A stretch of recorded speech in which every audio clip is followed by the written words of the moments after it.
हुकूमत और peoples party के दरमियान बड़ा ब्रेक थ्रू हो गया। आइंदा माली साल का बजट पेश करने की तारीख पर इत्तेफाक कर लिया गया। वफाकी बजट 10 जून को पेश किया जाएगा। नायब वज़ीर आज़म के दफ्तर से जारी करदा एलामिया के मुताबिक नायब वज़ीर आज़म मोहम्मद इसहाक डार ने वज़ीर ख़जाना सेनेटर मोहम्मद औरंगज़ेब के हमरा पीपल्स पार्टी की आला क़यादत से आइंदा वफाकी बजट से कबल मामूल की मुशावरती मुलाकात की। मुलाकात में जारी अखराजात और तरक्याती अखराजात की तरजीहात पर तफसीली तबादला ख्याल किया गया।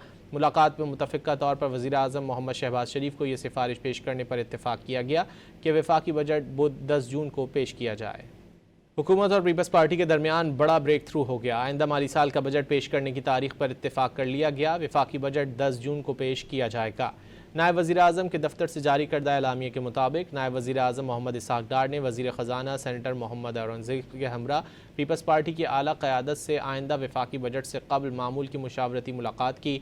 मुलाकात में जारी अखराजात और तरक्याती अखराजात की तरजीहात पर तफसीली तबादला ख्याल किया गया। मुलाकात में मुतफ़िक़ा तौर पर वज़ीर आज़म मोहम्मद शहबाज शरीफ को यह सिफारिश पेश करने पर इत्तेफाक किया गया कि वफाकी बजट बुध 10 जून को पेश किया जाए।